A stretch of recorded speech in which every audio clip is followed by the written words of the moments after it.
பல வருடம் கழித்து மறுபடியும் வர்றான். ஆனால் இப்போ அந்த சிறுவன் ஒரு பெரிய இளைஞராக மாறி வர்றான். அந்த இளைஞரை பார்த்தோன்னே மரத்துக்கு ரொம்ப சந்தோஷமாயிடுச்சு. ஆனால் அந்த இளைஞர் ரொம்ப கவலையுடன் தான் வர்றாரு.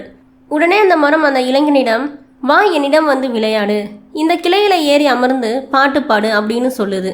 அதற்கு அந்த இளைஞர் சொல்கிறாரு, இல்லை, நான் ரொம்ப இப்போ வளர்ந்துட்டேன், எனக்கு மனைவி குழந்தைகள்னா இருக்காங்க, ஆனால் நாங்கள் வசிக்க சொந்தமாக வீடு இல்லை, என்னட்ட அதை வாங்கவும் காசு இல்லை அப்படின்னு சோகமாக சொல்கிறாரு.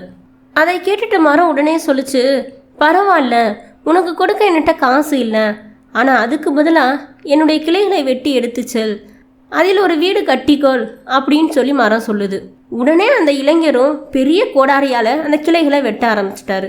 இப்படி வெட்டிட்டு இருக்கப்ப அந்த மரம் சொல்லுது, என்னை ஒரேடியாக நீ பார்க்க வராமல் இருக்காத, முடிஞ்ச வரைக்கும் வருஷத்துக்கு ஒரு முறையாவது வந்து பார்த்துட்டு போ அப்படின்னு சொல்லுது. மறுபடியும் அந்த மரம் சொன்னதை ஃபுல்லாக அந்த இளைஞர் கேட்டுட்டு அவருக்கு வேண்டிய கிளைகளை வெட்டி கொண்டுட்டு போயிட்டாரு. அதற்கு பின் பல வருடங்கள் ஆகியும் அந்த இளைஞர் வரவே இல்லை.